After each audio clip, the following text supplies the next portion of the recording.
Standard 5th, subject English. Unit number 6, I studied helping hands. Students, study એટલે અભ્યાસ કરવો અને હેલ્પિંગ હેન્ડ્સ એટલે કે આપણને જે મદદરૂપ થાય છે તે મદદગારો અને આપણે તેને વ્યવસાયકારો પણ કહીએ છીએ. ઓકે સ્ટુડન્ટ્સ, હવે જુઓ એક્ટિવિટી 1A. નીચેનું કાવ્ય સાંભળો, દોહરાવો અને ગાઓ. જુઓ, Incy Wincy Spider climbed up the spout. Down came the rain and washed the spider out. Out came the sun and dried up all the rain. Incy Wincy Spider climbed up the spout again. Okay, જુઓ, spider એટલે કરોળિયો, climbed up એટલે ઉપર ચડવું અને spout એટલે કે જે pipe છે તે. હવે સ્પાઈડર છે તે પાઇપની ઉપર ચડે છે, પરંતુ શું થાય છે? ડાઉન કેમ ધ રેઇન એટલે કે જે વરસાદ છે તે વરસે છે અને પાઇપ પરથી નીચે આવે છે. And washed the spider out એટલે વરસાદને કારણે તે સ્પાઈડર છે એ ઉપરથી નીચે તરફ આવી જાય છે. Out came the sun and dried up all the rain. સૂર્ય છે તે બહાર આવે છે એટલે કે સૂર્યના પ્રકાશથી જે વરસાદનું પાણી હોય છે તે ડ્રાઈડ અપ એટલે કે સુકાઈ જાય છે. And Incy Wincy Spider climbed up the spout again એટલે કે ફરીથી તે સ્પાઈડર કરોળિયો તે સ્પાઉટ પર ઉપર ચઢે છે. સ્ટુડન્ટ્સ, આ પરથી આપણે તે શીખી શકીએ છીએ કે આપણે હંમેશા પ્રયત્નો કરતા રહેવું જોઈએ. અને સાથે જ તમે અહીં જોઈ શકો છો કે જે વર્બ્સ એટલે કે ક્રિયાપદો આપેલા છે તે કઈ રીતે વપરાયા છે. જુઓ, ક્લાઇમ્બ, ક્લાઇમ્બ એટલે ચડવું. તમને અહીં આપેલું છે ક્લાઇમ્ડ, CLIMBED. તે જ રીતે જુઓ, વોશ પરથી વોશ્ડ, WASHED. તેવી જ રીતે DRY ડ્રાય તો તેનું અહીં ડ્રાઈડ, DRIED આપેલું છે. તો આ પરથી તમે જોઈ શકો છો કે અહીં ક્રિયાપદના ભૂતકાળ અથવા તો ભૂતકૃદંતના જે રૂપ હોય છે તે અહીં વપરાયેલા છે. Okay students, next activity 2A. ચિત્ર જુઓ અને તમારા શિક્ષક તેનું વર્ણન કરે તે સાંભળો. જુઓ, તમને હેડિંગ આપેલું છે ટુડે એટ ભોલાભાઈઝ ફાર્મ. એન્ડ નીચે તમને ચિત્રમાં કેટલાક નેમ્સ અને શોર્ટ સેન્ટેન્સીસ પણ આપેલા છે. જુઓ, coconut tree, Raghu, taking coconuts in the camel cart, ploughing the field, Kanu, Kokilaben, milking the cow, picking mangoes, Ramu, Bilkiben, Bholabhai, putting rice in the jute bags and Manjuben feeding chickens. હવે સ્ટુડન્ટ્સ, અહીં તમને હેલ્પલાઇન જેમાં આપેલું છે કે આવા વાક્યો વડે ઉપરના ચિત્રોનું વર્ણન કરો. અને વાક્યો તમને બે આપેલા છે. જુઓ, first, Bholabhai is putting rice in the jute bag. Students, put એટલે મૂકવું, રાઈસ એટલે ચોખા, એન્ડ જૂટ બેગ એટલે શણનો કોથળો. Bholabhai is putting rice in the jute bag એટલે કે ભોલાભાઈ શણના કોથળામાં ચોખા મૂકી રહ્યા છે. Second, Kokilaben is milking the cow એટલે કે કોકિલા બહેન ગાય દોહી રહ્યા છે. નેક્સ્ટ, હવે આપણે આ જ રીતે બધા સેન્ટેન્સ બનાવીશું. જુઓ, Raghu is ploughing the field એટલે કે રઘુ ખેતર ખેડી રહ્યો છે. Next, Kanu is taking coconuts in the camel cart એટલે કે કનુ નાળિયેરને ઊંટ ગાડીમાં લઈ જઈ રહ્યો છે. Next, Manjuben is feeding chickens એટલે કે મંજુબેન જે ચિકન્સ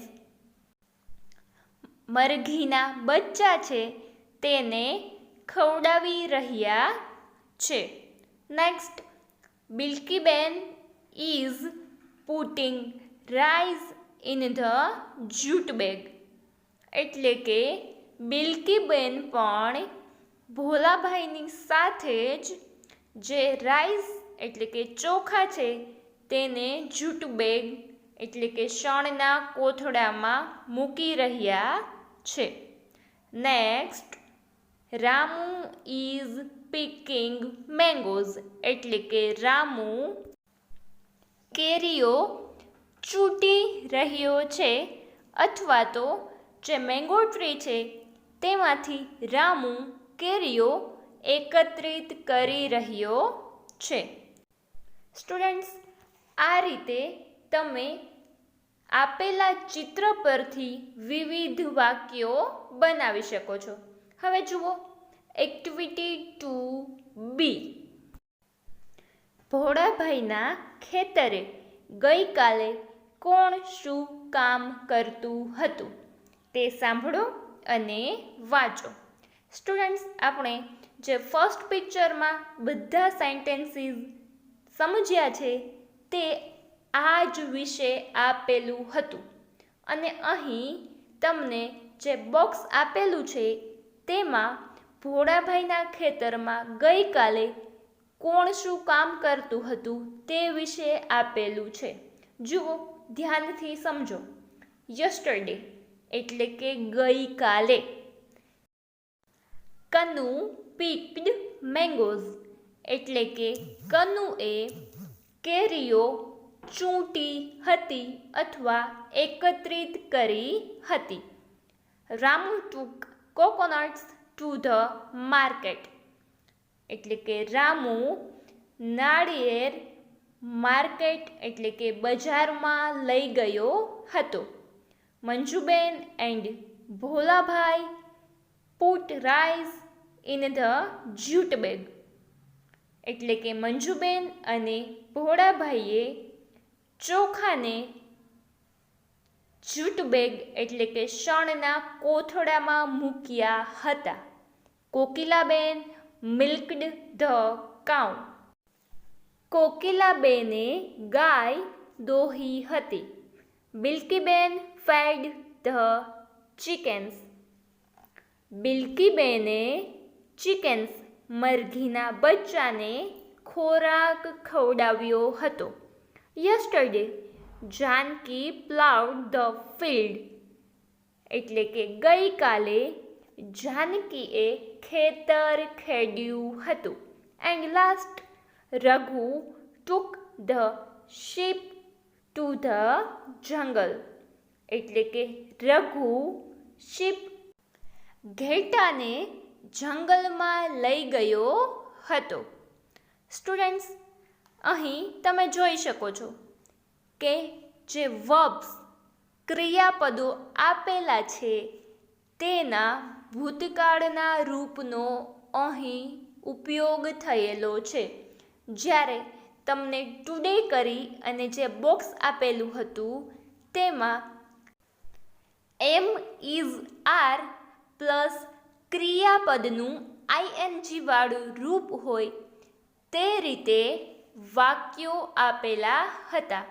સ્ટુડન્ટ્સ, હવે તમે સમજી શકો છો કે ટુડે એટલે કે વર્તમાન કાળ અને તેમાં આઈએનજી વાળા ક્રિયાપદના રૂપ હોય તે ચાલુ ક્રિયા દર્શાવે છે. એટલે કે ટુડે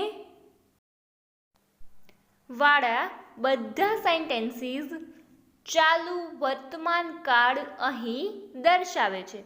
જ્યારે યસ્ટરડેનું તમને બોક્સ આપેલું છે એક્ટિવિટી 2બીમાં, તેમાં ક્રિયાપદોના ભૂતકાળના રૂપનો ઉપયોગ થયેલો છે.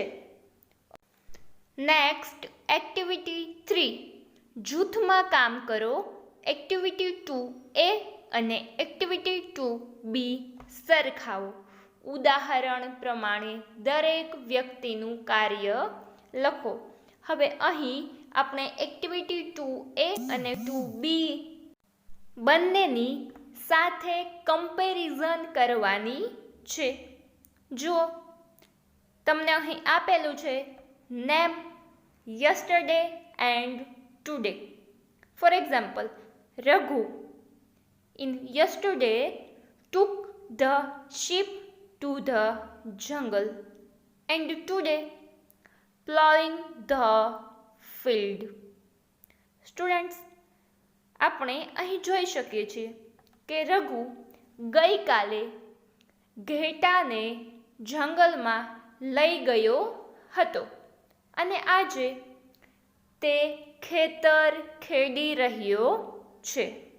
હવે નેક્સ્ટ, તમને અહીં નેમ આપેલા છે અને સાથે જ તમને યસ્ટરડે અને ટુડે બંને પાર્ટ્સ નીચે સ્પેસીસ આપેલી છે અને તમને આપેલા એક્ઝામ્પલ મુજબ તમારે દરેક વ્યક્તિ એટલે કે જે નામ આપેલા છે તેની સામે કાર્યો લખવાના છે. હું અહીં નામ મુજબ યસ્ટરડે અને ટુડે એ બંને દિવસના કાર્યો બોલું છું અને તમારે તે શાંતિથી સમજવાના છે અને ત્યારબાદ ટેક્સ્ટબુકમાં લખવાના છે. ઓકે, જુઓ. Kanu in yesterday picked mangoes and today taking coconuts in the camel cart. Next, Manjuben yesterday put rice in the jute bag and today feeding chickens. Bholabhai yesterday put rice in the jute bag and today putting rice in the jute bag also. Next, Kokilaben yesterday milked the cow and today milking the cow also. Next, Bilkiben yesterday fed the chickens and today putting rice in the jute bag. Next, Ramu yesterday took coconuts to the market and today picking mangoes. Next, Janki yesterday plowed the field and today nothing. એટલે કે તેમાં તમારે desk કરવાનું છે. Okay students, તો આ yesterday અને today બંને દિવસના સેન્ટેન્સીસ તમારે આ રીતે કમ્પેરિઝન કરી અને ટેક્સ્ટબુકમાં લખવાના છે. ઓકે સ્ટુડન્ટ્સ, હવે નેક્સ્ટ જુઓ activity 4. Textbook page number 96, activity 4. ચિત્ર જુઓ, તેની માહિતી સાંભળો અને વાંચો. સ્ટુડન્ટ્સ, તમને અહીં ચિત્ર આપેલું છે અને તેમાં શોર્ટ સેન્ટેન્સીસ પણ આપેલા છે. આપણે તે સેન્ટેન્સીસ રીડિંગ કરી અને બરાબર સમજીશું. જુઓ, first, last Sunday I visited the zoo. એટલે કે ગયા રવિવારે મેં પ્રાણી સંગ્રહાલયની મુલાકાત કરી હતી. હવે સ્ટુડન્ટ્સ, તમે ચિત્રમાં પણ સાથે સમજતા જાઓ. આઈ લેફ્ટ માય હાઉસ એટલે કે મેં મારું ઘર છોડ્યું. I took the bus to the zoo એટલે કે પ્રાણી સંગ્રહાલય માટે મેં બસ લીધી. Next, I paid for my ticket એટલે કે મારી ટિકિટ માટે મેં રૂપિયાની ચૂકવણી કરી. હવે ચિત્રમાં પણ જુઓ કે તમે જે વર્ણન વાંચો છો તેની સામે તે જ રીતે ચિત્ર આપેલા છે. જો આઈ સો ધ એલિફન્ટ્સ એટલે કે મેં ઘણા હાથીઓ જોયા. Next, I bought some peanuts એટલે કે મેં થોડી શીંગ અથવા તો થોડા શિંગદાણા ખરીદ્યા. Next, I saw the elephants એટલે કે મેં હાથીઓ જોયા. Next, I ate some peanuts એટલે કે મેં થોડા શિંગદાણા ખાધા અથવા તો જમ્યા. Next, I went to the monkey house એટલે કે હું જે વાંદરાઓનું ઘર હતું ત્યાં ગયો. આઈ સો ધ મંકીઝ એટલે કે મેં વાંદરાઓ જોયા. આઈ લાફ્ડ એટ ધ ગોરિલાઝ એટલે કે હું ગોરિલા સામે હસ્યો. હવે જુઓ સામેના પેજ પર, I rode the zoo train એટલે કે મેં ઝૂ ટ્રેનની સવારી કરી. Next, I looked at the lions મેં સિંહની સામે જોયું. I heard the lion roar એટલે કે મેં સિંહની ગર્જના સાંભળી. આઈ રેન અવે એટલે કે હું ત્યાંથી ભાગ્યો. આઈ ગોટ લોસ્ટ હું ખોવાઈ ગયો. And I asked for directions એટલે કે ત્યારબાદ મેં દિશાઓ વિશે પૂછ્યું. And finally I walked to the gate એટલે કે હું દરવાજા તરફ ચાલ્યો. આઈ વોચડ ધ ડોલ્ફિન્સ એટલે કે મેં ડોલ્ફિન જોઈ.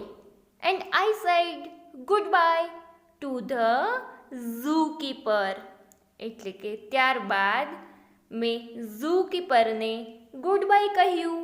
એન્ડ આઈ હરીડ હોમ એટલે કે હું જલ્દીથી ઘરે પહોંચ્યો.